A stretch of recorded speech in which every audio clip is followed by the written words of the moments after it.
De los 12.5 trillones que manejamos, ninguno es nuestro. Todos de clientes, por eso somos fiduciarios. Ahí es cuando pensamos en eso. Y yo me acuerdo cuando estudié economía en los 90s, el dinero nadie lo cuidó del 8 al 18, 19, 20, que es cuando empezaron a subir 2018, 2020, que es cuando empezaron a subir las tasas de interés. Entonces, ahí empezó un cambio estructural. Tu dinero en el banco no te pagaba. Bienvenidos a Mente y Capital, el espacio de NSC Asesores, donde buscamos entender cómo el movimiento del capital de las empresas impacta a su negocio y por ende a la economía. Y todo esto de la mano de las mentes más grandes. Hoy tenemos de invitado a Sergio Méndez, director general de BlackRock México y miembro del Comité Ejecutivo de LATAM. Sergio se unió a BlackRock en 2020 como CEO de la compañía en México. Anteriormente se desempeñó como CIO de Afore 21 Banorte, uno de los fondos de pensiones más grandes de México. Durante ese mismo periodo, Sergio también se desempeñó como titular del Comité de Inversiones de la Asociación Mexicana de Fondos de Pensiones. Antes de unirse a Afore 21, se desempeñó como CIO de Santander Asset Management y tuvo otros puestos directivos en varias instituciones financieras de renombre. Yo soy Roy Román, el CIO de NSC Asesores, ingeniero en formación e inversionista por vocación. Como tal, me interesa entender lo que hay detrás de las decisiones empresariales que mueven los mercados, transforman industrias y afectan la vida de millones de personas. Sergio, muchas gracias por estar aquí hoy con nosotros. Bienvenido. Gracias, Rodrigo. Al contrario, es un gusto estar con ustedes. Gracias por la invitación. Encantado. Hay una concepción en el mercado que existe y es mucha gente cree que BlackRock es un fondo. Explícanos realmente qué es BlackRock. BlackRock, gracias por la pregunta. Creo que es bien interesante, Rodrigo, entender que es un administrador de fondos de inversión. BlackRock es un administrador de fondos de inversión. Eso quiere decir que lo que hace realmente BlackRock es que de una manera fiduciaria, y ahorita explico el término fiduciario, que yo creo que es la clave justamente de lo que hacemos, lo que hace es recibe el dinero de los clientes y lo pone a invertir y a trabajar según lo que los clientes describan, la responsabilidad fiduciaria que tiene cada uno del dinero o de los recursos que nos confían nuestros inversionistas, ¿no? Es decir, hay gente que invierte, por ejemplo, o corporaciones que invierten al corto plazo. Hay gente o familias o corporaciones que invierten más de largo plazo. Y estoy hablando de inversiones financieras, ¿no? Y eso es lo que hacemos. Entonces, lo que hacemos, entendemos cuáles son las necesidades de cada uno de nuestros clientes y lo que hacemos es administramos los portafolios y surtimos a quienes hacen eso, como es el caso de NSC, ¿no? Surtimos justamente los productos que pueden ayudarlos a cumplir de una mejor manera la responsabilidad fiduciaria que ustedes representan. A mí me gusta mucho hablar en términos de responsabilidad fiduciaria, Rodrigo, porque muchas veces lo que nosotros hacemos y representamos va con lo que nos dicen, lo que nos describen, ¿no? Nuestros clientes. Y eso es lo importante, sí que nos actuamos en cuenta y forma de nuestros clientes. Y justamente lo que hacemos es otorgamos los productos para que ellos puedan cumplir de una mejor manera sus objetivos financieros o la responsabilidad fiduciaria que representan. Y la gente dice, no, ¿sabes qué? Necesito un producto, ¿no? Por ejemplo, el caso de NSC, que nos llega, nos traen algún cliente y en ese momento empezamos a trabajar de una manera muy cercana a los clientes, dando a entender cuál es la responsabilidad fiduciaria que ustedes representan. Y en ese momento nosotros lo que hacemos justamente de la mano, ¿no? con los clientes, tratamos de escoger y de sugerir los productos que pensamos que van de la mano para que pueda esta persona o esta corporación cumplir de mejor manera su responsabilidad financiera y sus objetivos financieros. Entonces, si yo se lo quisiera explicar a una persona que no es financiera, o sea, BlackRock no es un fondo, No. Puede manejar muchos fondos y también administra capital fuera de fondos. Es correcto. Nosotros manejamos fondos de inversión, que los fondos de inversión son vehículos en diferentes domicilios, ¿no? En México manejamos fondos de inversión, manejamos en Luxemburgo, manejamos en Estados Unidos, en Europa, en Asia. Tenemos diferentes domicilizaciones donde, como una empresa global, traemos justamente esos productos como fondos de inversión. Y el fondo de inversión lo que busca de alguna manera es, digamos que, ganarle a una referencia, mejor conocida como benchmark. Entonces, eso es lo que hace. También como estos building blocks o digamos como Legos, ¿no? Los cuadritos con los que vas formando tu portafolio, tenemos otros productos que son los productos más importantes que tenemos, que son los ETFs, que son los Exchange Traded Funds. A diferencia de los fondos mutuos, los ETFs lo que hacen es replican el comportamiento de un índice. Y un índice es la representación económica de una economía, de un sector, de un pedazo de la economía, de lo que cada quien defina. Entonces, pero eso, su única misión es replicar. Es decir, que si tú quieres comprar una exposición a la economía de Estados Unidos de manera agregada, puedes comprar las 500 empresas del S&P, ¿no? Del Standard & Poor's, o puedes comprar un ETF, el IBB en este caso, que lo que hace es te da en una sola acción acceso a las 500 empresas. Tenemos esa parte, entonces tenemos los fondos mutuos que manejamos, que son lo que decimos inversiones activas. Tenemos los ETFs que son pasivas, que son, o sea, así que pedacitos en la construcción o building blocks de un portafolio, ambos productos. Y yo te diría que en una tercera parte manejamos y últimamente hemos puesto mucho interés en algo que pensamos que es la gran tendencia ahorita, que son los activos privados. Es decir, tanto el ETF como los fondos mutuos son vehículos que están públicos en las diferentes bolsas donde se listan. En este caso, el mercado privado o los mercados de productos alternativos no necesariamente están listados. Entonces, yo te diría que BlackRock lo que hace es pone los building blocks o los cuadritos de la construcción, ¿no? Justamente para que cada cliente pueda de la mejor manera representar o cumplir la responsabilidad fiduciaria que representa. Eso es. ¿Y cómo nace BlackRock y qué necesidades en su momento quería ayudar al mercado inversionista a solucionar? Es muy interesante la pregunta porque BlackRock nace, digamos, como una empresa que su característica, los fundadores, que venían justamente de trabajar en casas de bolsa en Estados Unidos principalmente, los fundadores lo que vieron que había necesidad en el mercado es de la administración de riesgos, no de gente agresiva manejando dinero, es decir, de la administración de riesgos. Entonces nacieron con esa visión, con una visión de llevar un producto que no necesariamente esté enfocado en el resultado final, sino en la administración de los riesgos. Y en ese momento empezaron a crear, yo diría que algo que distingue a BlackRock, que es Aladdin. Aladdin es un sistema de administración de riesgos en los cuales pues tú puedes medir eso, los riesgos. Y justamente creo que nosotros al administrar el riesgo, de alguna manera maximizamos la probabilidad de éxito en una inversión. No hay recetas mágicas, no hay nada de que si un modelo agarra y te trae y uno que brinca, salta y todo va bien. Eso no existe porque el mundo es muy cambiante, pero lo que sí puedes administrar el riesgo. Entonces, de esta fecha que fue 1988, cuando nace con 13 personas BlackRock, realmente fue desarrollando no solo las capacidades de inversión en renta fija, que en ese momento era muy importante porque los niveles de tasa de interés eran muy altos. O sea, te está diciendo que nace entonces como una solución para invertir en bonos, invertir en activos que son considerados más seguros, pues. Totalmente, porque en ese momento esa era la necesidad que se detectó. Y en el camino se fueron diversificando a incorporar otro tipo de activos, como es la renta variable, etcétera. Fueron viendo diferentes, pero al mismo tiempo, en estas, digamos, etapas tempranas de BlackRock, lo que se descubrió fue la necesidad de un sistema administrador de riesgos que necesitaban las compañías, porque en ese momento los sistemas pues, todavía eran bastante precarios.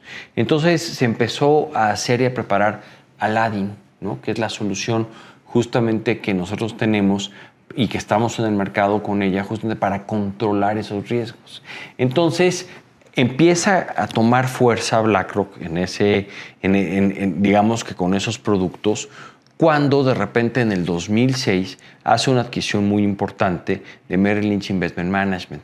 Es decir, lo que hizo BlackRock fue adquirir un manejador de fondos activo, ¿no? Y ese fue uno de los primeros pasos que llevó al siguiente paso, que es durante el 2008, adquirió Barclays Global Investors, BGI le llamamos, que era el proveedor más grande de ETFs en aquel momento. Entonces, en el 2009 creo que fue cuando pasó la crisis, BlackRock lo compró. Entonces ya no solo tiene una plataforma muy importante activa, sino que tiene una plataforma muy importante de inversiones pasivas con los ETFs, ¿no? Y BlackRock en ese momento fue ampliamente criticado. ¿Por qué? Porque no se entendía cómo una firma como BlackRock, que en su ADN tenía el manejo activo, iba a integrar un producto pasivo. Pero creo que al fin y al cabo lo que estaba buscando era crear portafolios. Y como tú sabes, a lo que te dedicas es justamente a generar portafolios. Sí, claro. Estamos hablando que fue 2009, ¿no?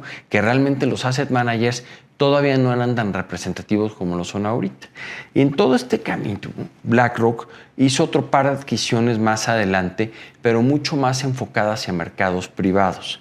Las últimas, siendo las últimas más grandes, el año pasado hicimos 3 adquisiciones muy importantes justamente para tratar de otorgar a nuestros clientes la plataforma más completa de inversiones. Compramos Global Infrastructure Partners, que es GIP, mejor conocida, uno de los manejadores más grandes y más exitosos de infraestructura en el mundo. Compramos HPS, uno de los manejadores, yo diría, más representativos en la industria de crédito privado. Y como somos en la columna vertebral de BlackRock, somos una empresa con un ADN tremendamente tecnológico, compramos una empresa que a lo que se dedica tiene las mejores bases de datos y las mejores herramientas de análisis de mercados privados, que se llama Preqin.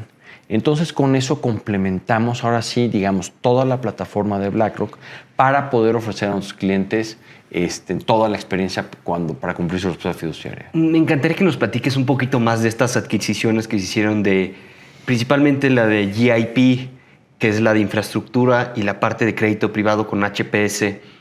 ¿Cómo funciona una transacción de este tamaño en ese mercado? O sea, llegan, les escribe un cheque al que es el dueño actual, son varios socios, es un canje de acciones. ¿Cómo funcionan esas transacciones tan fuertes? Yo creo que conceptualmente estas transacciones nacen de la idea que tenía, o que tiene, perdón, el Consejo de Administración de BlackRock y los líderes de BlackRock en ese sentido, de justamente traer lo mejor a nuestros clientes. Entonces, en ese momento entran en acuerdos con ciertos entendimientos en los cuales las dos firmas, yo te pondría el caso de GIP o de HPS, la de crédito privado, GIP en infraestructura, ¿cuáles son las áreas en común? Porque no solo se trata de salir y comprar. Eso, como tú dices, escribir un cheque lo hace cualquiera. El hecho, y en lo que BlackRock ha sido tremendamente exitosa en la historia que acabo de escribir, ha sido muy exitoso en integrar las operaciones, ¿no? En integrar una operación como la de Merrill Lynch, como la de Barclays, ¿no? En ese momento, y ahorita con estas, en el camino, varias más que estuvimos haciendo, y entonces se ve culturalmente qué tanto esa plataforma que estás adquiriendo es, como dicen los americanos, accretive. Es decir, que trae cuestiones positivas, no solo en rendimientos al capital que estás invirtiendo, sino también en la expansión. ¿Por qué? Porque nosotros, de los 12.5 trillones que manejamos, ninguno es nuestro. Todos de clientes, por eso somos fiduciarios. Todos de clientes que nos confían de alguna manera sus patrimonios en diferentes etapas. Entonces, ahí es cuando pensamos en eso. Bueno, ¿cómo vamos a ofrecer justamente para atraerle a esa base de clientes que tenemos y a los que lógicamente queremos todavía atraer? Entonces, ahí es donde entra justamente la compatibilidad entre las empresas. Se llega lógicamente a un acuerdo y nosotros, de hecho, como se llama GIP ya ahora y HPS, se llaman GIP a part of BlackRock. Y HPS a part of BlackRock. ¿Por qué? Porque son sinergias. Es decir, lo que BlackRock intentó mucho tiempo, fue generar una plataforma de activos alternativos en la cual, después de un tiempo, pensamos que era mejor traerla y adquirirla. Entonces, justamente eso es en lo que hemos estado trabajando en los últimos 2 años, yo te diría, integrando esas plataformas para traerle a nuestros inversionistas, a nuestros clientes, la mejor plataforma. Entonces, no es acerca solamente de tener el dinero o tener, escribir el cheque, es acerca de ver la compatibilidad. Y también nosotros somos una empresa pública, es decir, operamos en el mercado y tenemos promesas con el Consejo de Administración y cómo podemos también cumplir con las promesas que hemos entregado al Consejo de Administración. Ahora, me gustaría que nos expliques la realidad de estas transacciones. O sea, entiendo que llegan a un acuerdo, la intención es que los equipos trabajen de manera mutua y así de bien que han integrado iShares, que la gente cree que iShares lleva toda la vida siendo de la parte de BlackRock y era una compañía independiente. ¿Cómo generan esa transición, número uno? Y número dos, la realidad es cómo te acercas con estos CEOs de las compañías y le haces un ofrecimiento económico. ¿Es en cambio de acciones? ¿Es un pago en especie? ¿Depende de las utilidades futuras del negocio? Yo te diría que primero, vamos a empezar con la última parte de la pregunta, ¿no? La evaluación, pues ahora sí que es un acuerdo, ¿no? Se fija un precio generalmente y dice, bueno, ¿cómo quieres que te pague? No, ¿sabes qué? Pues págame en acciones por X situación, o un pedazo en acciones, o hacemos o emitimos un bono, o sacamos o hacemos. Entonces, esa es ya, digamos, que es la etapa final de la negociación, ¿no? Yo creo que la parte más importante es cómo integrar. Como te he platicado, tenemos, digamos, 3 principales, 4 con la parte tecnológica, pero en lo que se refiere a productos de inversión, diría que 3 partes. Inversiones activas en mercados públicos, inversiones pasivas en mercados públicos e inversiones en mercados privados. Estas transacciones entran en la parte de mercados privados. Al entrar en la parte de mercados privados, lo que tú ves en una transacción de ese estilo es cómo se complementan esas plataformas. Y otra vez, el típico ejemplo que me gusta mucho decir de 1 más 1 puede sumar 2.3 o puede sumar 2.5, ¿no? Entonces, en ese sentido, esa fusión genera tales sinergias que hace que esta plataforma, que digamos que GIP o HPS sean mejor con BlackRock y BlackRock sea mejor con HPS o con GIP. Y luego hay una tercera parte que es la que es más tardada y quizá es como la receta secreta, y en eso BlackRock ha sido, porque digo, Merrill Lynch Investment Manager, BGI, que luego fue iShares, y otra serie de adquisiciones, ahorita HPS, GIP, que estas internamente los llamamos son adquisiciones que fueron transformacionales, es decir, le cambiaron la cara a la compañía. Entonces, ¿qué es la receta secreta en esto? La cultura. Porque al fin y al cabo, digamos que lo que tú encuentras en BlackRock, ¿no? Y es lo que tratamos de mantener mucho, es un proceso de disciplina al momento de inversiones. Las inversiones no es acerca de atinarle al futuro. Las inversiones es el peor error. Entrar justamente ahí, híjole, le atiné a que el tipo de cambio se iba a subir o se iba a bajar. Compré en el punto más bajo y vendí en más alto. Yo lo que siempre digo, cuando alguien te dice eso, si hubieras comprado un boleto de la lotería y quizá te hubiera sido más fácil y hubieras sufrido menos, ¿no? Pero entonces, ese proceso de disciplina, la formación de la gente, yo lo que muchas veces, BlackRock en inglés es un asset manager, un manejador de activos, ¿no? Los activos es justamente el dinero que captamos de los diferentes clientes, pero hay una parte que es igual de importante, que es el management, que eso es talento. Y es justamente la cultura que se genera dentro de la empresa en las diferentes líneas de negocio para llegar al mismo fin, que es cumplir con la responsabilidad fiduciaria que nos dan y ayudarle a nuestros clientes a cumplir con la responsabilidad fiduciaria. Por eso es que es algo fiduciario. ¿Por qué? Porque no tenemos nuestros intereses alguno más que le vaya bien a nuestro cliente. Recuerda seguir el programa y darle clic a la campanita para que sepas cuándo sale un nuevo episodio. Si tienes una idea, una duda o una crítica constructiva, escribe una reseña. Además, si esto te parece útil, no te lo guardes. Compártelo con un socio, un familiar o alguien que esté tomando decisiones similares.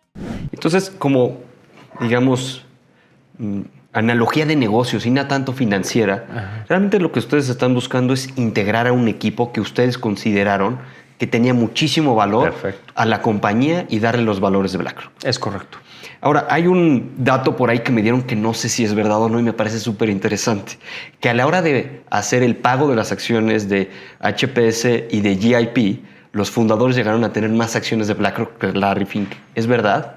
Mira, eso es lo que dice la prensa. No te lo puedo confirmar, pero pues son transacciones muy grandes, ¿no? Entonces, pero yo creo que eso claramente pues, es un dato anecdótico, ¿no? Okay. Porque quizá los mayores tenedores no son ellos, o sea, como personas físicas son ellos, ¿no? Pero también tenemos inversionistas muy grandes institucionales. Esa era mi siguiente pregunta, porque realmente los inversionistas, personas físicas, los Roys, los Sergios que existen en el mundo, ¿cuánto suelen tener de una compañía? Suele ser bastante bajo. Realmente los inversionistas grandes, ¿quiénes son detrás de empresas como BlackRock?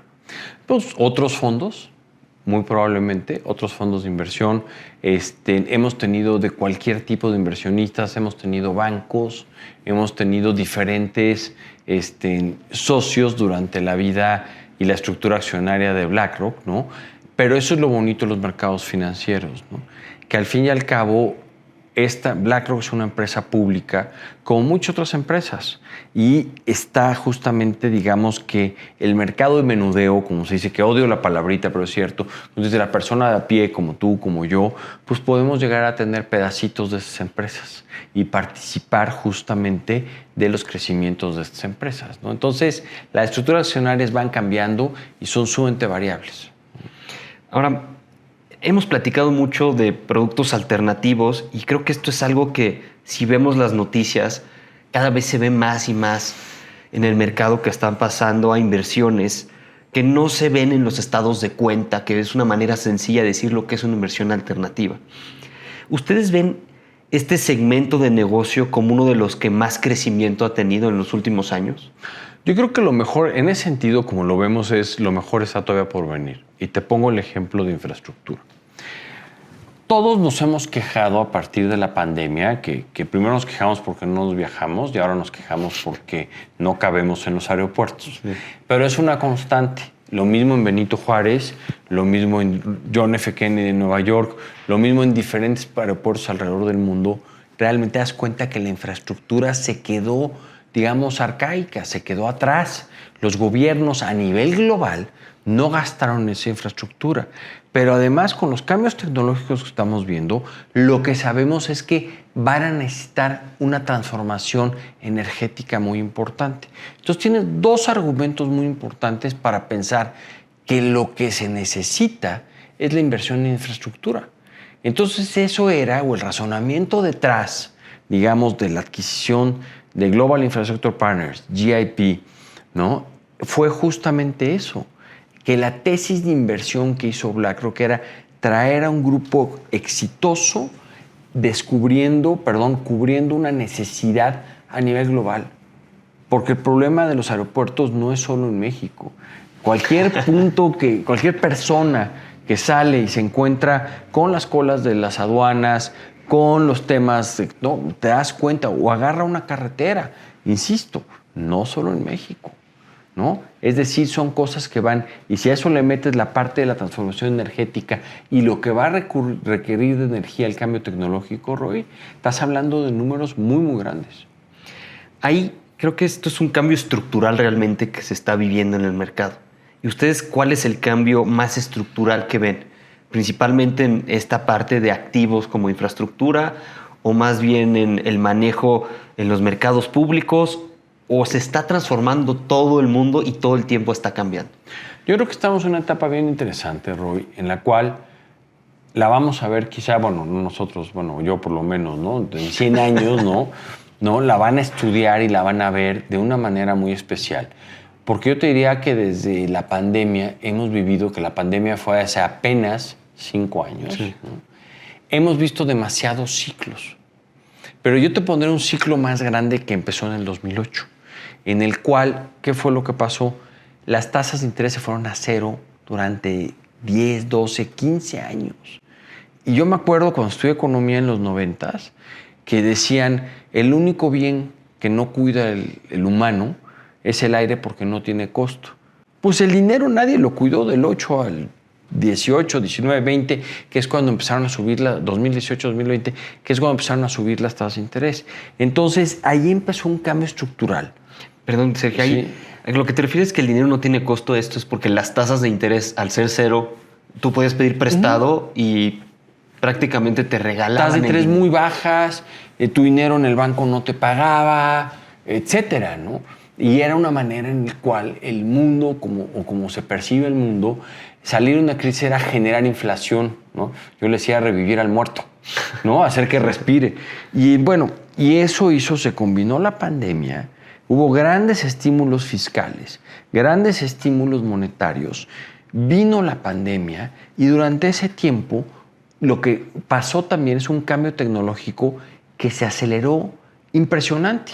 La incorporación de la inteligencia artificial, la incorporación de todo lo que implica justamente la inteligencia artificial, el machine learning, toda esta situación y cómo poco a poco lo estamos incorporando. Entonces, definitivamente estamos viendo una época en lo que si tú me preguntas a mí, y en general en BlackRock, la visión que tenemos es la parte tecnológica y la incorporación de esas nuevas tecnologías que todavía no sabemos cuáles van a terminar siendo.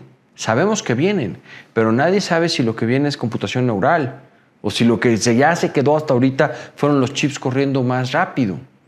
Todavía no sabemos en qué vamos a acabar. Entonces, los cambios tecnológicos han sido tremendamente rápidos. El cambio estructural, claro que está presente y todavía no vemos el final de este cambio estructural, Roy. Entonces, por eso es importante dar estas situaciones y estas soluciones, porque lo que sí sabemos es para que esto ocurra, vamos a necesitar infraestructura, vamos a necesitar energía. Sabemos que la energía existente en el mundo, otra vez, déjate de México, vamos a quitarnos la mirada del ombligo, vamos a ver el mundo, no da. Entonces esta es la oportunidad de la energía y de la infraestructura. Y en el caso del crédito privado, volvamos al caso del 2008 que platicaba. Cuando bajaron las tasas de interés a cero, al mismo tiempo, ¿qué pasó? Los gobiernos emitieron dinero, muchísimo dinero. Se diría, expandieron la base monetaria y entraron regulaciones muy fuertes a los bancos. Eso permitió la creación o la expansión de un mercado que no solía ser tan activo, es muy activo, que es el crédito privado. ¿Por qué? Pues porque ahora diferentes mecanismos en los cuales puedes tú acceder al crédito, en los cuales los bancos no necesariamente están presentes. Y eso abre al inversionista como tú, como yo, o los inversionistas institucionales, la posibilidad de entrar en esas estrategias. De ahí viene HPS o HPS. Hace poquito, Sergio, nos platicabas del COVID y precisamente tú entraste a trabajar en BlackRock en el momento de la pandemia. ¿Cuál ha sido ese momento más desafiante para ti desde que estás en BlackRock? Híjole, yo creo que definitivamente el proceso de entrevistas ha sido lo más desafiante, porque lo demás, digamos, que viene justamente con el trabajo y con la compañía. Y te platico, ¿no?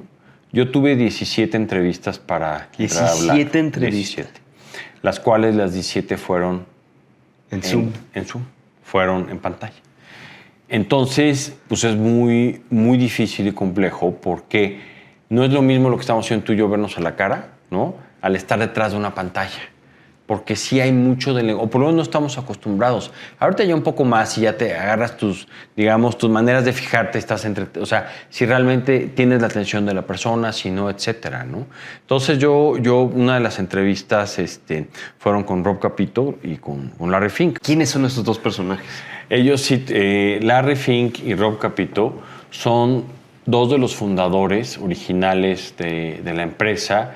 Y yo te diría que son quienes llevan ahorita el timón junto con el Comité Ejecutivo Global, donde hay más miembros fundadores de BlackRock, pero realmente ellos son los más representativos. Meterte a la ansiedad que me daba entrar a una computadora y saber si el internet iba a jalar o no iba a jalar, o si sí ver la luz o no sí ver la luz, además de tener la entrevista, ¿no? Creo que fue de los momentos pues, más estresantes, Roy, realmente.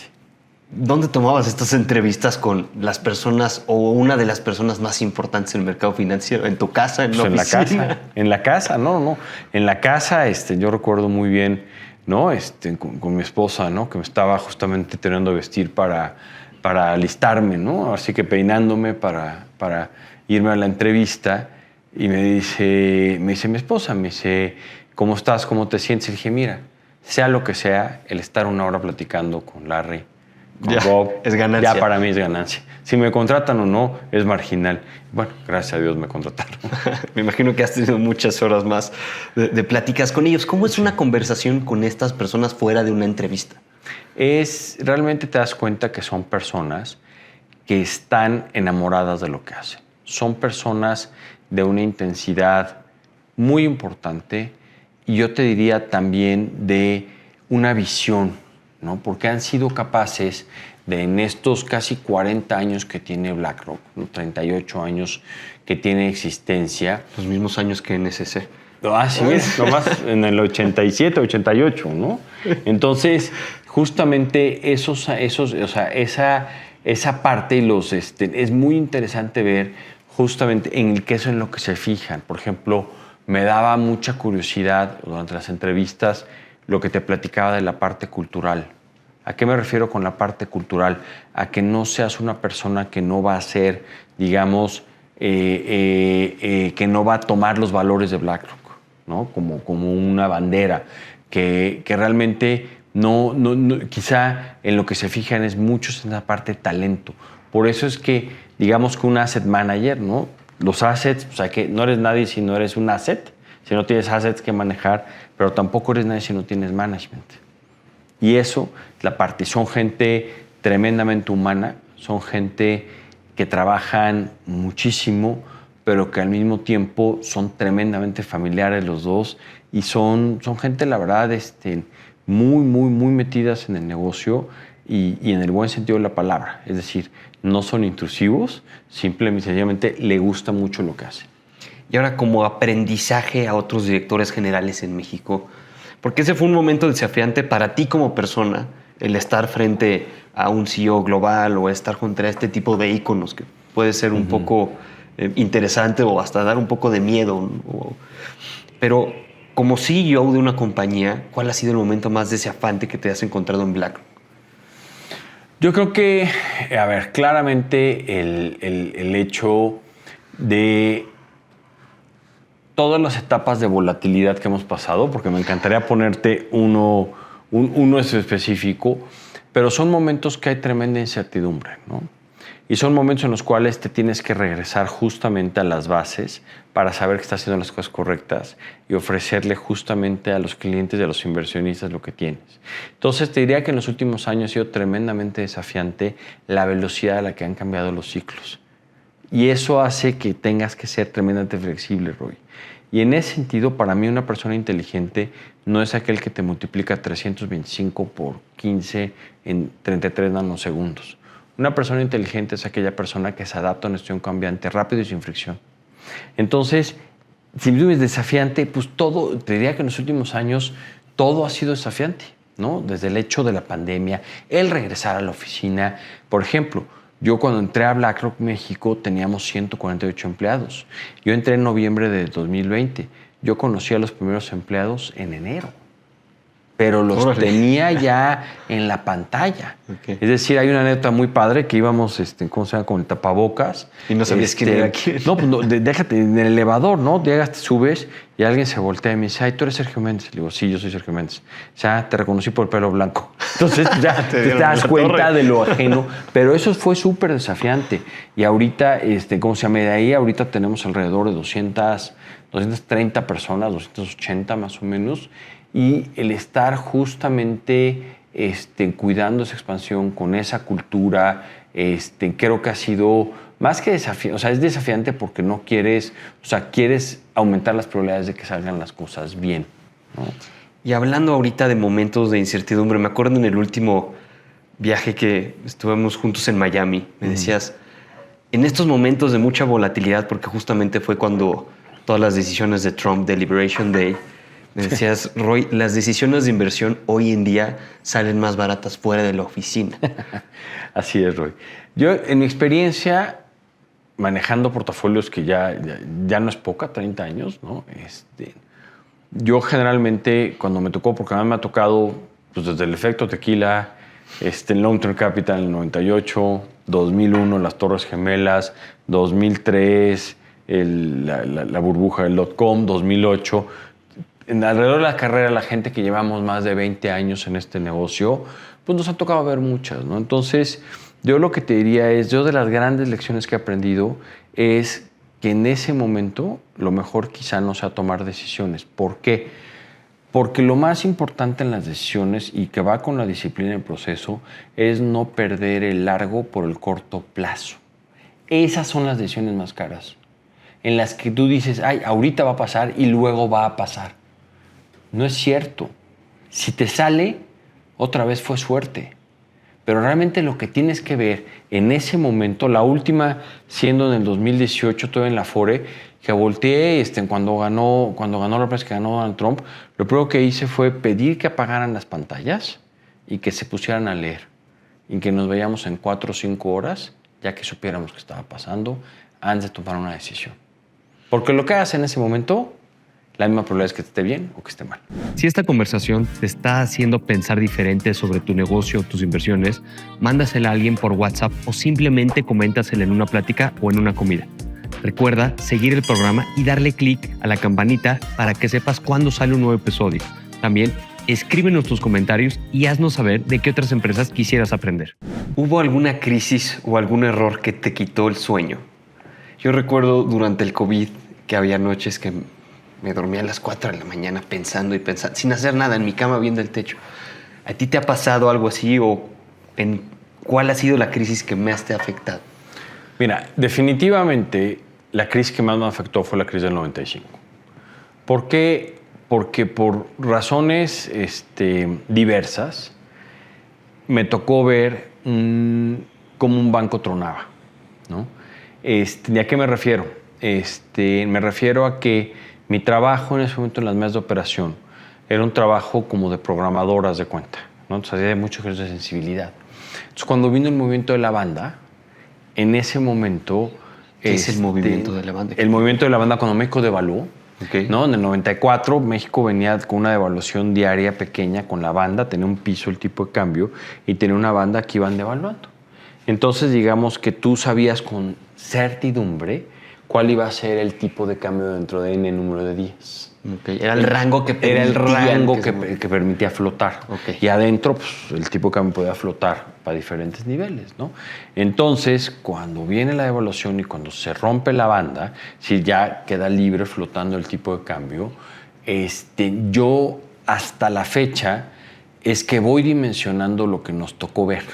Porque yo tendría 24 años, 23 años. Es decir, estaba muy chavo, pero estaba haciendo eso en un programa que ya no existe, se llama Lotus, ¿no? En el Lotus 1, 2, 3, ahí estaba, ¿no? Y en eso me acuerdo que llamé a algunos de las personas más seniors a mí. Lo primero que me dijeron es, Méndez, no puede ser que te equivoques. Esto está mal. Y pues yo dije, pues bueno, soy un menso. Lo revisaron y estaba bien. Lo que era increíble la cantidad de dinero que se había ajustado en ese momento. Entonces, y de ahí en adelante, pues todas. Por ejemplo, 2001, la parte de las Torres Gemelas, pues una incertidumbre tremenda de que no sabías qué era lo que estaba pasando. Por ejemplo, yo estaba viviendo en Nueva York en ese momento, ¿no? El COVID fue una etapa súper dura porque, si recuerdas, al principio un ajuste tremendo en los mercados financieros y luego el regreso fue tremendamente rápido. Y te puedo decir que la técnica de no hagas nada, investiga qué está pasando y luego decides, no pierdas el largo por el corto plazo, ahí jaló muy bien, porque los mercados en poco tiempo estaban por arriba de lo que se habían ajustado. Fue un momento que, si lo hace una gráfica, fue así. Entonces, tomaste decisiones de esquina, claro, te fue mal. Ahora, estos momentos son difíciles. ¿Y hay algún error que te acuerdes, que digas, este es un punto de inflexión para mí que me hizo aprender muchísimo? Ya sea como inversionista, como persona o como director general. Yo diría que sí. ¿Cómo se llama? Yo he tenido varios, claramente, porque otra vez es un proceso de maduración el que vas teniendo, ¿no? Creo que, si entrar en específicos en las situaciones, generalmente cuando domina el estómago las decisiones de la mente, es generalmente cuando cometes los errores, ¿no? Entonces, situaciones en las cuales tomas una posición radical en contra de una decisión racional, pues generalmente son momentos en los que te va mal, ¿no? En los que voltea, en lo que te das cuenta. Por ejemplo, muchas veces cometí, como cualquier persona que hacía trading, ¿no? O bueno, no cualquiera, pero yo lo cometí algunas veces, ¿no? Comprar en vez de vender, ¿no? Algún cero que se te fue de más, ¿no? Entonces, esas son de las cosas que de repente vas evaluando y vas viendo. Pero yo te diría que en general, cuando he cometido los errores más importantes en mi trabajo, han sido por sacrificar el no perder el largo por el corto plazo. Y como inversionista, tú con tu propio capital, a nivel de finanzas personales, ¿Cuál ha sido el error que más te ha enseñado? Mira, en ese sentido yo lo que siempre digo es, yo nunca he visto un dentista que abra la boca y se meta el taladro y se empieza a hacer. Entonces, en ese sentido, mi portafolio personal, no realmente, pues siempre está en los fondos que administro, de alguna manera. Es decir, mi portafolio personal está justamente gracias a que, o sea, yo sí creo, Roy, y esto ahora sí que ya es serio, que hay gente que se dedica a eso. Sí, es cierto, yo me dedico a esto, pero yo me preocupo de la cantidad de dinero que manejo porque soy un empleado. De la cantidad de dinero que tengo que ahorrar, generalmente la pongo con los profesionales. Porque entonces no puedo pensar en dos cosas. Porque entonces no sé si pensar en la responsabilidad fiduciaria que represento en la decisión o en la que represento como padre de familia. Entonces, yo soy un firme creyente, y quizá porque estoy en este negocio, de que existen profesionales de inversión. Entonces, lo mejor que puedes hacer es dejárselos a ellos. Tú puedes ser un experto en mangueras, ¿no? Como decías, en construir coches, en ser un doctor. Eres un experto en operar gente, pero no eres un experto en invertir. Y hay gente que sí es experta en invertir y no opera gente y no fabrica coches. Entonces, sí creo, y yo en ese sentido, yo más que los errores, porque yo creo que mi mayor error, y eso es por estructura de capital, es mi hipoteca, pero pues esa la tengo que tener. Pero al fin y al cabo, pues es una formación de capital. Y es una decisión. Es una decisión más personal que financiera a veces. Y financiera es, porque siempre y cuando inviertas en un bien raíz, en algo, no te lo gastes todo, la verdad es que te acaban pagando buenos rendimientos a partir del tiempo. Entonces, yo en ese sentido, la verdad es que decisiones financieras en mis finanzas personales malas, nunca le debí una tarjeta de crédito. Nunca. Porque eso sí creo que es uno de los grandes errores que tienes.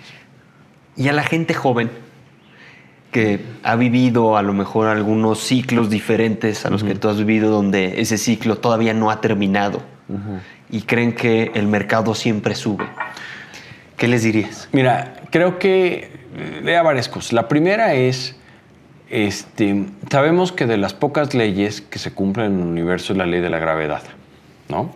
Y esa se cumple en cualquier momento y en cualquier lado, ¿no? La ley de la composición, es decir, el dinero, el compounding, ¿no? Es de esas, es tan cierta como la ley de la gravedad. Sabes que se cumple, que si un día un peso, ¿a qué me refiero con esto? Si tú metes 100 pesos y al año en una inversión que te dio 10%, al siguiente año tienes 110 pesos. La vuelves a meter y ya lo que ves son 110. Ese nivel de composición que se hace como una escala logarítmica, perdón que use, se vuelve realmente exponencial. Entonces, el poder de la composición es igual que el de la gravedad. Es decir, hay que empezar a ahorrar desde temprano. No porque seas joven. Y ojo, tener una hipoteca, por eso digo, es parte de una etapa de la formación de capital.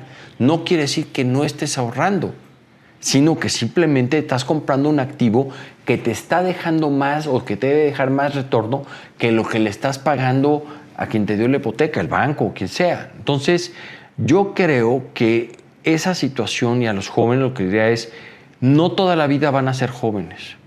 Por ejemplo, yo ahorita que tengo 53 años, mi primer seguro lo compré a los 27 años de ahorro, porque dije, bueno, me estoy casando, mis hijos van a estar acá, no sé qué. Compré un seguro muy sencillito a los 27 años. Pues ya me lo pagaron. Y con eso, pues estoy tratando de ver, bueno, ahorita que mis hijos van a entrar a la universidad, para eso es. Pero era cada mes ir pagando y vas pagando una pequeña cantidad. No necesitas voltearte a tener un gran, digamos, un gran capital inicial. Entonces, con poquitas cosas y con diferentes, pero sí siendo disciplinado, realmente puedes llegar a, o sea, el retiro, y fíjate, esto es un dato de mi vida previa de fondos de pensiones, ¿no? Pero se hizo una encuesta de algunas en México y arriba del 60% de la población piensa que el retiro es una responsabilidad del gobierno o de su familia. Del gobierno es tristísimo, pues porque no es una responsabilidad del gobierno. El ahorrar para el retiro es una responsabilidad y es tan personal como el cepillo de dientes. Es totalmente personal eso, ¿no? Y pensar que lo va a hacer tu familia, eso es tan primitivo como los cavernícolas. ¿no? ¿Por qué? Porque tú entonces tienes muchos hijos para que entonces te ayuden a formar un capital. Pues no. Entonces, para que te ayuden, no. Entonces, eso es, el consejo es, de poquito a poquito se hace bastante y sobre todo, lo que es importante es ser una manera disciplinada y ordenada, Roy. Tú que has estado mucho tiempo del mismo lado de la mesa, en la parte de inversiones, que es lo que yo hago, ese cambio a ser CEO, que tiene muchísimas cúmenes detrás, ¿qué parte del ego, del control tuviste que dejar y así saber que puedes liderar mejor BlackRock México? Es muy interesante la pregunta porque lo primero que me vino a la mente, ¿qué es lo que más extraño en mis sistemas de información? El ya no estar volteando al celular a ver si subió o bajó o se quedó igual, ¿no? Porque por eso digo que es disciplina, porque la tentación de voltear, ¿no?, al Bloomberg o lo que sea, cual sea tu sistema de información, híjole, ya subió, híjole, y tomar la decisión en ese momento es una tentación, pero bueno, la disciplina entra y lo dejas, ¿no? Pero yo te diría que es una etapa de vida, Roy. Yo, digamos que en algunos momentos en los que he cambiado de trabajo, siempre me pregunto si quiero seguir haciendo lo mismo. Y en esta ocasión, lo que sí me pasó, y siempre he dicho, sí quiero hacer lo mismo.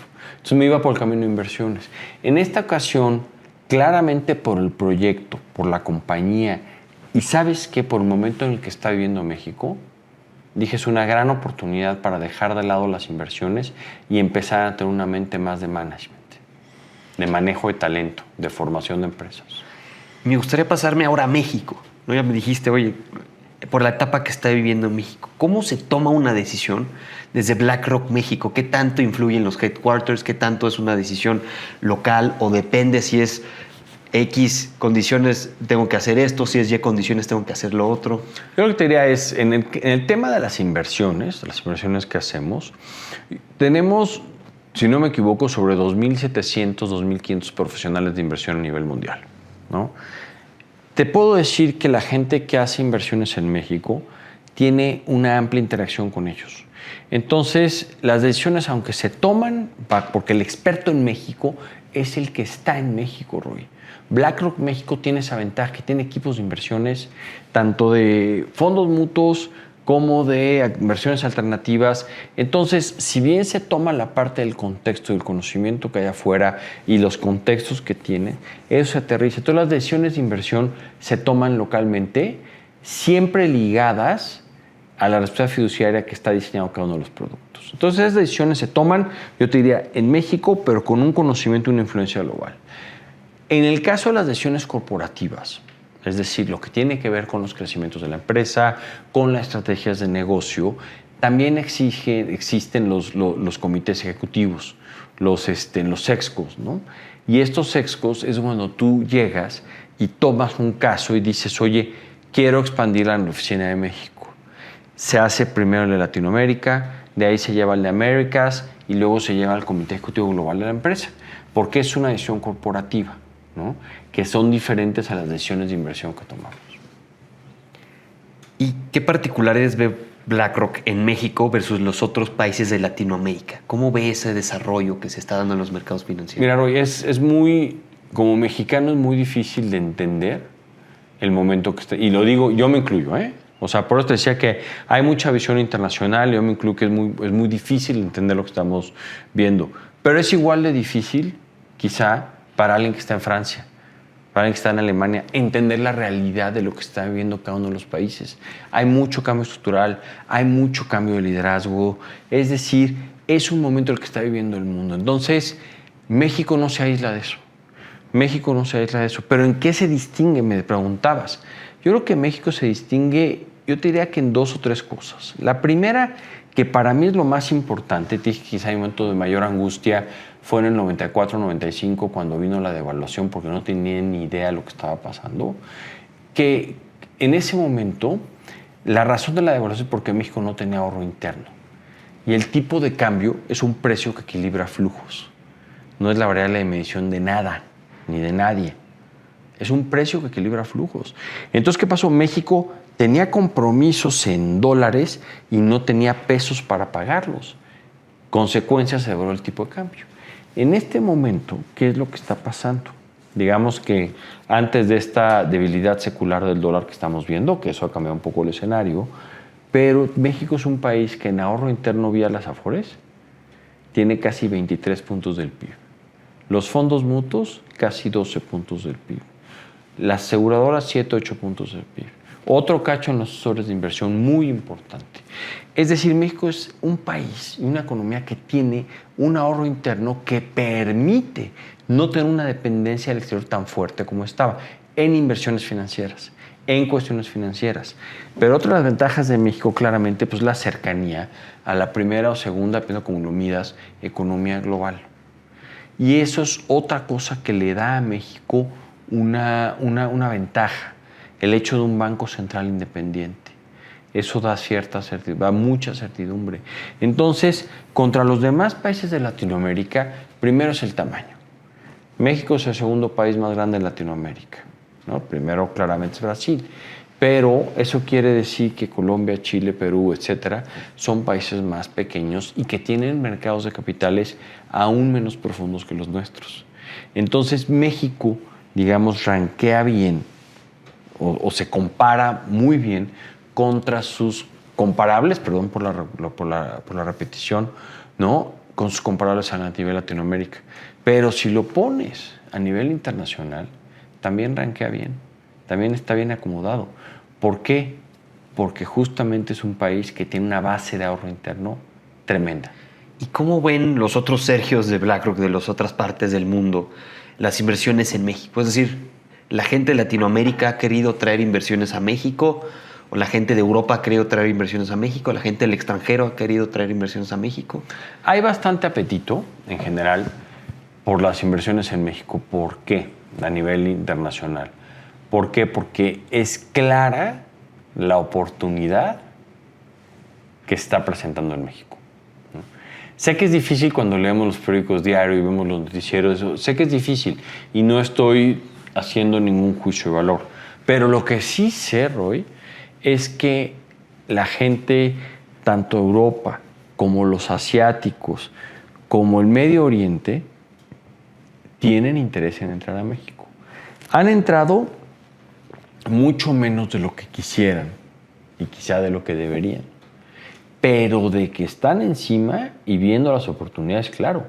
México es un país, por ejemplo, en cuestiones de talento, Roy, México es un país que gradúa a 130,000 ingenieros al año. Eso nos pone en el segundo o tercer país que más ingenieros gradúa en el mundo. No.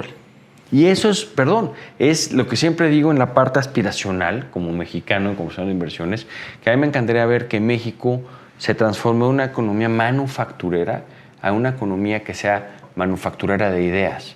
En inglés yo digo manufacturing, de una manufacturing economy, que es lo que somos, a una manufacturing economy, que es justamente eso y la oportunidad.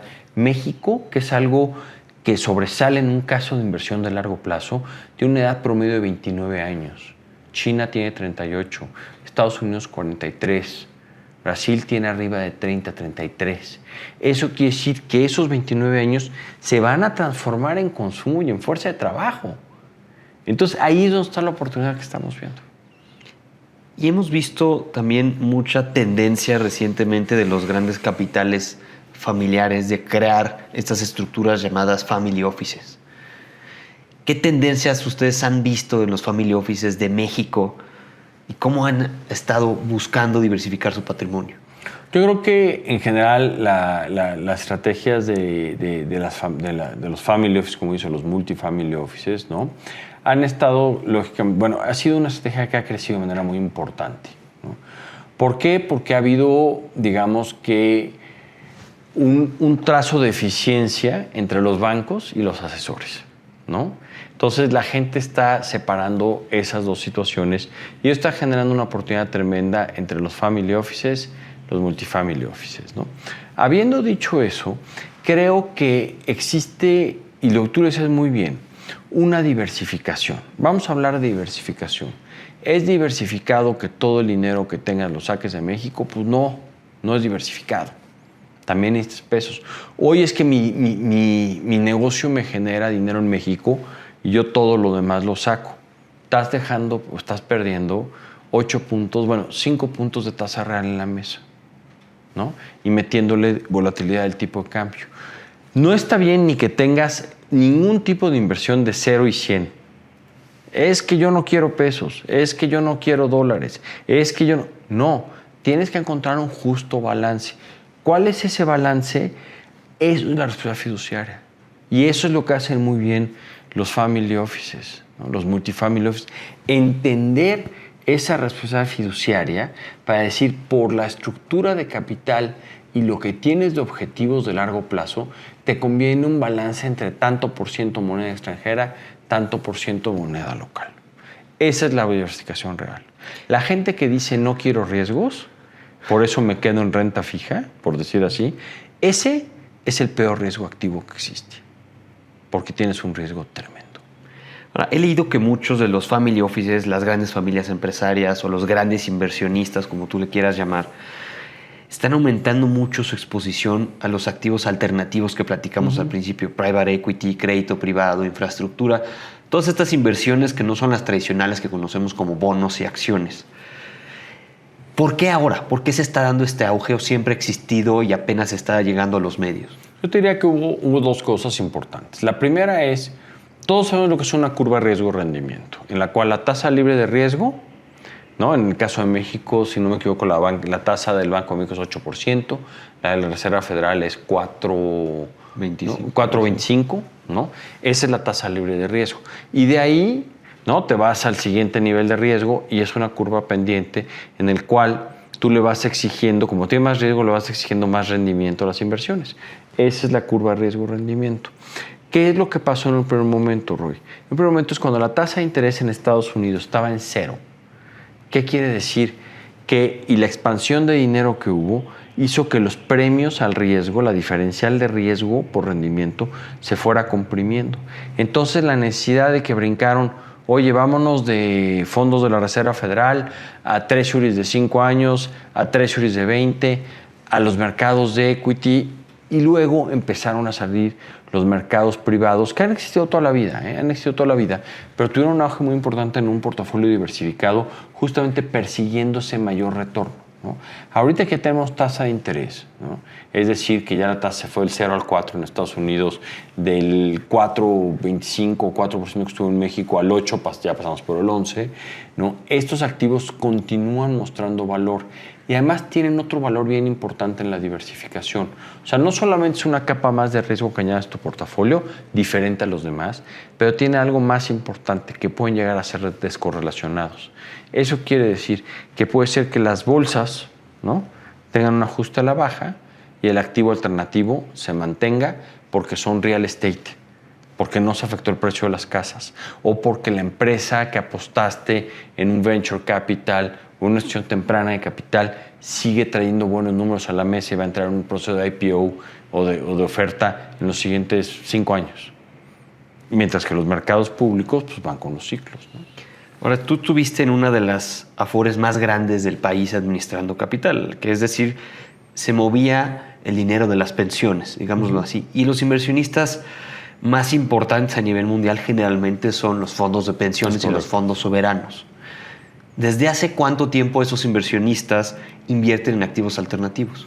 Yo te diría que esa diversificación viene dependiendo, ¿no? Porque, por ejemplo, los fondos soberanos han tenido mucha más relevancia a partir de que, porque algunos están relacionados, por ejemplo, a ganancias en commodities. Porque, ¿no? O sea, los chilenos en cobre, Medio Oriente con petróleo. Entonces, esos fondos han tomado muchísima relevancia en momentos en los cuales, como ahorita, pues los precios están por arriba, ¿no? Por ejemplo, las endowments, las universidades, el dinero para fondear las becas, el capital de trabajo de las universidades, que son los inversionistas quizá de más largo plazo, ¿no? Junto con los fondos soberanos, junto con los fondos de las pensiones. Esos son fondos que de alguna manera han incorporado los activos alternativos desde hace, yo te diría que arriba de 20 años, ¿no? O sea, tempranos 2000. Justamente cuando empezaron quizá a entrar la estrategia de los dot-coms en el 2003, ¿no? Que habían estas empresas que salían, hacían el IPO, y es parte de una diversificación, Roy. Otra vez, es parte de una diversificación.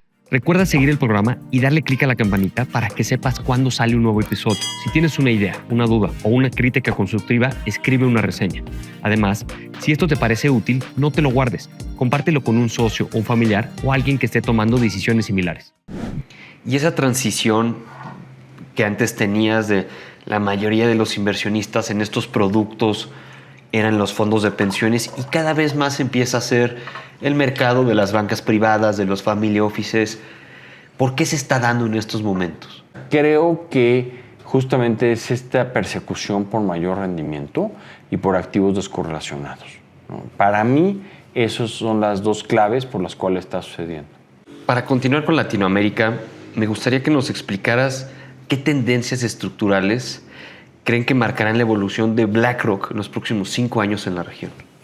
Mira, yo creo que en la región, en lo que estamos viendo, de constantes, primero es, quizá la más relevante es la tendencia que hay a mudarse de los sistemas de pensiones a Target Date Funds. Que eso es algo que México lo hizo en el 2020, y fue algo que sí cambió la manera de invertir las pensiones en México y yo creo que generó una sofisticación tremenda en los equipos de inversión. ¿Nos explicas, Sergio, nosotros que no hemos estado en el sistema de Seguro. pensiones tan metido como tú, qué es un Target Date Fund y cómo es esta transición que se está dando? Son unos fondos que se llaman fondos generacionales, en los cuales, que es lo que está ahorita hacen las Afores, porque antes tú tenías 3 fondos, entonces cada vez que tú cumplías años, eran escalones tremendos, ¿no? Por ejemplo, a mí me tocó en la personal, ¿no? Yo me pasaba, se llaman SBS, Afores básicas, Sí. ¿no? Entonces cumplí años en una crisis, en el 18, no me acuerdo cuándo, justamente en octubre, que eran los aniversarios. ¿Y reestructuran tu portafolio ahí? Entonces yo de irme de un portafolio que tenía 30-40% de renta variable, en el peor momento me fui a 20%. O sea, ahí sí realicé pérdidas, ¿no? Entonces, eso, que es el sistema anterior, hay una nueva tendencia que se llaman los Target Date Funds, que son los fondos generacionales que en lo que se fijan básicamente son por generaciones. Es decir, en vez de que sea un fondo para los que tienen entre tantos y tantos años, es un fondo que va por año. Es decir, el mío es 70-75, ¿no? Porque yo soy 71. Entonces, se diseña una estrategia para eso. Y tú, al momento en que vas avanzando en tu edad profesional, ¿no? Tu fondo va avanzando contigo. Pero también al mismo tiempo que vas avanzando en tu edad profesional, tu horizonte de inversión se hace pequeño. Se hace más pequeño, más chico. Entonces, se acorta, ¿no? La capacidad de toma de riesgo. Entonces, es un sistema que es mucho menos friccionante. México fue el primero a adoptarlo en Latinoamérica. Nada más para ver si lo entendimos bien. O sea, esto significa que mientras más joven soy, más riesgo estoy teniendo, pero no me van a hacer un cambio de, cumpliste X años y te vamos a cambiar del portafolio al B, sino es una transición continua de estos fondos y es un portafolio realmente creado para la gente que está en mi generación. Es correcto. De hecho, el fondo, como dicen, se rebalancea, es decir, envejece cada trimestre. Ok. Entonces hay 4 trimestres en un año, ¿no? Sí. Y tienes 40 años más o menos a retiro, de los 23 a los 65, 20 años. Eso quiere decir que tienes 160 trimestres, ¿no? 160 rebalanceos. 160 rebalanceos. En lugar de los 3 que tú tuviste. En lugar de los 3. Entonces, hace que en vez de que sean escalones, la disminución de riesgo, sean curvas suaves. Y eso hace que tu tasa de reemplazo, que es el porcentaje de tu último sueldo, sea mejor. ¿Por qué? Porque le quitas fricciones. La tendencia en el mundo es cualquier cosa, cualquier negocio, cualquier estrategia que vayas a tomar, lo primero que tienes que pensar es si le quitas fricciones. Si le quitas fricciones, va a ser exitoso. ¿No recuerdas las clases de física en prepa? Pues sí, pero es un mundo ideal sin fricción, sí. ¿Y cuál es la visión que tiene BlackRock para Latinoamérica en los próximos 5 años? ¿Qué oportunidades ve en la región? Bueno, uno es claramente los planes de pensiones, pero déjate digo de las tendencias que uno los acaba de contestar. Otra cosa que vemos importante es la parte de la digitalización, ¿no? Es decir, ¿cómo se llama? Toda esta parte del acceso a los mercados financieros vía, medios digitales. Que eso puede ser un arma de 2 filos. ¿Por qué? Porque la gente puede tomar las inversiones como un juego, que no son un juego.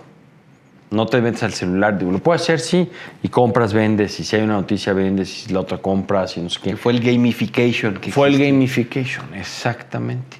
Cómo se acabó volviendo, porque el acceso es tan fácil, tan sencillo, que yo ahorita, ¿no? Terminando aquí, prendo mi celular y veo que algo pasó, vendo, compro, ¿no? Pero eso hace otra vez que esa decisión que tomaste, ¿no? Subiendo a tu coche, saliendo de trabajar, lo que sea, porque leíste rápido porque ahí está la tentación.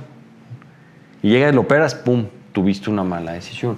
Entonces vemos esa parte, vemos también la parte en la cual muchos de los clientes ya lo que buscan son portafolios, como sea, que no cobres necesariamente, o sea, que no se cobre necesariamente por producto, sino que sea un management fee, que sea una administración fija por administrar tu portafolio. Y eso es algo que la tendencia es fuertísima, fuertísima, fuertísima. Y creo que es algo que en México estamos relativamente rezagados, en general en Latinoamérica, pero hemos visto que es algo que en el mundo offshore, en el mundo de Estados Unidos, es algo que es una tendencia, es decir, no tarda en llegar, ¿no? Como el tsunami de Kamchatka, ¿no? Que sabes que va a llegar la ola, pues sabes que va a llegar algo de ese estilo, ¿no? ¿Y cómo es este cambio del cobro? Muchas veces antes se cobraba a los clientes por producto, por línea de producto. Y ahorita lo que están haciendo en el advisory fee, ¿no? Que lo cobras es un fee o una comisión por el asesoramiento, no cobras a nivel producto, sino cobras a nivel portafolio. Entonces eso es más eficiente en todos sentidos y hace que también, de alguna manera, los costos bajen, pero también se genera más afiliación o más estabilidad en las carteras. Perfecto. Viendo el tema de la visión para los próximos años, ¿qué oportunidades ven en la región? Digo, la oportunidad, yo creo que la parte de pensiones es clara. Como oportunidad de negocio. Como oportunidad de negocio, como oportunidad de inversión, como oportunidad de surtir productos de inversión. Tú imagínate que si las Afores ahorita valen 23 puntos del PIB y tenemos una edad promedio de 29 años, ¿no? Las Afores debe ser más baja porque en general la población, pero la que sea, es decir, tienes mucho tiempo todavía de acumulación. Es decir, el sistema va a crecer. O sea, las Afores hoy en día administran cerca de $300 mil millones, más como o menos. 380 mil millones de dólares, más 350 mil millones. ¿Y a dónde se estima que llegue? Pues al doble, 700 aproximadamente, ¿no? Pero no va a dejar de acumularse, ¿no? Porque acuérdate que el sistema, para que haya ya retirados por parte de las Afores, pues le faltarán 15 años todavía, ¿no? Que es el sistema nuevo. Entonces, eso estamos viendo como una oportunidad de inversión. Estamos viendo, con las oportunidades que estamos viendo en el caso, pero esto es otra vez en toda la región, ¿eh? Creo que también el hecho de la regionalización, ya ahorita nadie habla de ¿cómo se llama? De globalización. Hablan de regionalización. La oportunidad que te genera esta regionalización es tremenda. Ya no se usa la palabrita, pero el nearshoring ahí sigue, ¿no? Es decir, la oportunidad ahí sigue. Oye, se ha explotado, podría ser mejor, seguro, todo podría ser mejor. Pero toda esa parte como oportunidad de inversión, logística. Logística es algo que se necesita. Quita fricciones de la economía. Y lo involucras dentro de la parte de infraestructura que ya nos platicaste. Infraestructura o vía compañías públicas que se dedican justamente a la logística, ¿no? Yo creo que también, por ejemplo, mucha parte del consumo. Todavía. O sea, ese todavía le vemos que van a haber todavía muchas innovaciones. ¿Por qué? Porque la tecnología es lo que te va haciendo que vayas modificando tus patrones. Y la tecnología, lo único que sabemos es que va a seguir cambiando. Entonces, eso es logística, aeropuertos, infraestructura, crédito privado. Son las cosas que estamos viendo como tendencias muy importantes de inversión. Y yo te diría que es alrededor de toda Latinoamérica, ¿eh? Muchas gracias, Sergio. Ahora me gustaría pasar a Sergio como persona, como papá, como líder. ¿Cómo ha evolucionado tu definición de éxito a lo largo de los años? Ha evolucionado, yo creo que como parte de un proceso de madurez, ¿no? Quizá cuando cuando eras chavo y decías, no, pues el éxito significa no tenerme que preocupar o poderme ir a la taquería y no contar los tacos porque no me alcanza, ¿no? Esa era una definición de éxito, lógicamente. Pero mi definición de éxito, pues en la parte profesional, lógicamente, yo soy un tipo que lo que me gusta todo el tiempo es no quedarme en mi zona de confort. Estarme realmente reinventando en todas las maneras y en muchas situaciones de manera profesional. Es decir, que si veo un reto, hacerlo. Por ejemplo, para mí hubiera sido muy fácil seguirme en las áreas de inversiones, pero eso quizá para mí hubiera prestado ser una zona de confort. Entonces, pasarme a ser un director general, un representante de una compañía en México, pues es una visión totalmente diferente, ¿no? Entonces, esa parte creo que... Entonces, para mí el éxito es poderme seguir de alguna manera retando de manera profesional para siempre tener proyectos hacia adelante y estar activo, ¿no? Para mí ahorita esa es la parte más importante del éxito en el ámbito profesional. ¿Y hay algún libro, mentor o experiencia personal que haya marcado tu trayectoria profesional? Mira, también hay varios. Quizá el más importante que se llama Failure is not an option, de Jim Kranz. Esta es la historia, de hecho sale en la película Apolo 13, ¿no? Justamente, Jim Kranz era el controlador de vuelo de la misión Apolo 13, que acabó siendo un fracaso. Y cuando vienen todos los accidentes que pasaron en este viaje, se voltea y dice, señores, el fallar no es una opción. Tenemos que encontrar las cosas. Entonces, ese libro y la manera justamente en cómo se enfrentan los retos y cómo tienes que ser creativo al momento de ver un reto para darle la vuelta y quitarle la fricción. Por eso te digo, el inteligente para mí no es el que multiplica rápido, es aquel que se transforma de una parte con menos fricciones, de una manera ágil. Entonces, ese libro creo que es realmente muy, muy importante. Y te podría decir, soy un fanático de la historia militar, soy un fanático de la física, y en ese sentido hay muchos libros, sobre todo situaciones en la parte militar, en las cuales lo que te das cuenta es justamente ese reto y ese nivel de estrategia, de cómo realmente acomodar, cómo hacer. Por ejemplo, si tú te fijas, estaba leyendo Gettysburg, ¿no? Y cómo se mueven los ejércitos justamente en una batalla, cómo empiezan a plantear y todo. Lo mismo en Waterloo, cómo se posicionan. Pues es pura estrategia, ¿no? No es que te marquen tu vida y eso fue lo que me hizo hacer. No, pero son aprendizajes tremendos, ¿no? Y por último, Sergio, si pudieras volver atrás y darle un consejo al Sergio de 25 años, ¿cuál sería? Hijo, que no sea tan ansioso.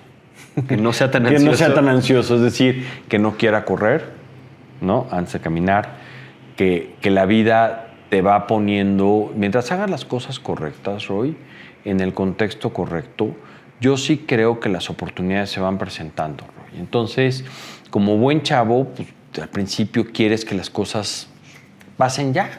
Ayer justamente me habló un chavo que viene graduándose en la universidad, un poco desesperado porque lleva 10 meses en su trabajo y todavía no lo sientan a hablar con el rango alto de la empresa. O sea, no, a ver, eso te va a tardar muchos años. O sea, no, eso me da risa, ¿no? Porque quizás era yo en algún momento, que yo quería ya salir. Entonces, ese nivel de ansiedad, de alguna otra manera, no te permite ver situaciones en las cuales quizá hubiera generado menos fricción en mi carrera. Muchísimas gracias, Sergio. Esa era la última pregunta que tenía para ti. Al contrario, Roy, muchas gracias. No sabes cómo agradezco. Eres nuestro padrino del programa. Ah, qué orgullo. El primer invitado. Qué orgullo, caray. Muchas gracias, Sergio. Al contrario, Roy, muchas gracias y muchas felicidades. Estamos muy agradecidos con Sergio Méndez y con BlackRock por haber sido parte de este programa. El contenido de este programa tiene fines exclusivamente informativos y educativos. Bajo ninguna circunstancia debe interpretarse como una oferta, recomendación o asesoría para la compra o venta de instrumentos financieros, productos de inversión o servicios similares. Tampoco debe interpretarse como prospecto, folleto informativo ni como promoción de productos financieros.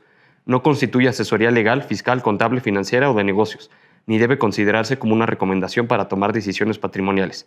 Se recuerda que la inversión en valores, derivados, commodities y activos alternativos implica riesgos significativos y puede conllevar pérdidas sustanciales, por lo que no son adecuados para todos los inversionistas. Todas las opiniones expresadas por los participantes reflejan únicamente sus puntos de vista personales y no representan necesariamente las opiniones de NSC Asesores ni de sus afiliados. No debe tratarse ninguna declaración como sugerencia específica para realizar inversiones ni como una estrategia recomendada. Algunos invitados al podcast pueden tener o haber tenido vínculos profesionales o comerciales con Rodrigo Román o NSC, ya sea como clientes, socios, proveedores o contactos institucionales. Su participación no debe interpretarse como un testimonio, recomendación ni aval comercial de su parte, ni de nuestra parte. NSC Asesores SC, asesor en inversiones independiente, no ha pagado ni recibido compensación alguna por la participación de los invitados en este espacio y no asume responsabilidad por decisiones de inversión tomadas con base en lo que ha expresado. NSC Asesores, en su calidad de asesor en inversiones independiente registrado, no asume responsabilidad alguna por las decisiones de inversiones que pudieran tomarse con base a la información aquí presentada. El contenido no sustituye el análisis que cada inversionista debe considerar antes de tomar decisiones financieras.